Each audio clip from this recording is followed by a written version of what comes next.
Yes, by the way, kwenye dakika hizi 15 za kipindi cha kwanza, kwa upande wa wananchi naona wameweza kuchachamaa kweli kweli, kila mmoja anatafuta jambo lake, na ukitazama hapa pia unaona ni kwa namna gani ambavyo kocha ameamua kufanya msako wa hali na mali ili kuweza kutimiza kile ambacho anakitaka kwenye mchezo huu, na ukishuhudia pia namna ambavyo mpira umekuwa na speed, watu wapiani nafasi, wanapishana katikati, lakini pia kwa upande wa kulia na kushoto umekuwa ni wa moto kweli kweli, sio kwa JS Kabylie wala kwa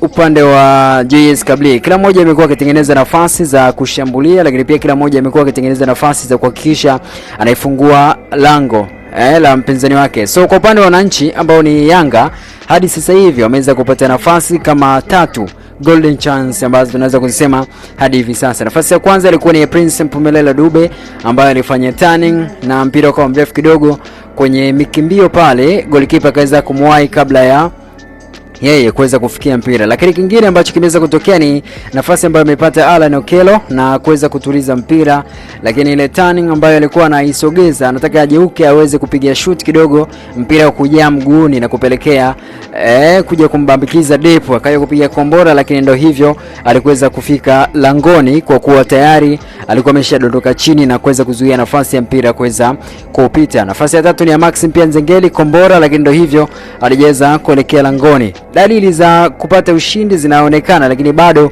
kila timu imekuwa ikijilinda kwa nafasi, lakini pia watu wakipishana na kupeana space, kila mtu kuonyesha kile ambacho yuko nacho. Yaani tuseme watu wanapishana sasa hivi, kila mmoja anataka muonyeshe mwenzake kwamba mimi kuna kitu nakitaka. JS Kabylie kutambua kwamba hawaendi popote, wapate ushindi wasipate, wao safari yao imeshamalizika. So ni kama heshima hivi wanataka waiseti hapa katika dimba la New Amaan Complex, lakini kwa upande wa wananchi wao wana zile hesabu za tuki waki. Yani kuna namna kama wakifanikiwa kupata ushindi hapa, kisha kule Ahli akamtandika mtu mzima Asfar Rabat, Salale Depu anakosa nafasi Salale. Yani hizi nafasi wananchi wasipopata ushindi kwenye kipindi cha kwanza watakuja kuzijutia. Golden chance imetengenezwa na Pacom Pedel Zuzwa. Salale Depu kwenye nafasi, lakini ndio hivyo golikipa kidogo akafanya timing nzuri, lakini wananchi wamepata nafasi nyingine bora kuliko nyingine zote ambazo wametoka kuzipata kwa wakati ambao umepita.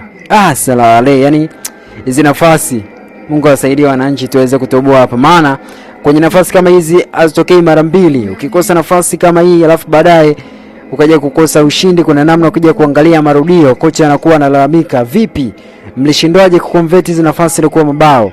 Ukitazama pia ameweza kuanza na washambuliaji wawili Dube pamoja na Depu kuweza kuonyesha kwamba anataka ushindi kwa hali na mali. So ndio hicho ambacho kinaendelea, japo pia kuna mchezaji kama Baka ameweza kupata majeraha, lakini sasa hivi namuona ameweza kurecover na anaendelea vizuri na mechi. Tusubiri, na maana nilimuona pia Bakari Nondo Mwamnyeto akiweza kupasha kuonyesha kwamba kama ndugu yangu utashindwa kufanya chochote, mimi nipo tayari kuweza kuingia na kutafuta ushindi ambao tunausaka kwa wote. Unajua dunia nzima ya wapenda soka katika jiji la Dar es Salaam au Tanzania kwa ujumla wanatazama kile ambacho kinaendelea katika dimba hili la New Amaan Complex, kuweza kuona ni kwa namna gani ambavyo mchezo utakuwa tofauti, lakini pia matokeo yanaweza kuwa kwa upande wa wananchi. Hesabu za tukio wake bado zinaendelea. Al Ahli na FAR Rabat, watu wanaombea sana matokeo yawe ya kuweza kufurahisha, Ahli wapate ushindi, lakini wasikubali kufungwa na JS na Asfar Rabat, wakati huo wananchi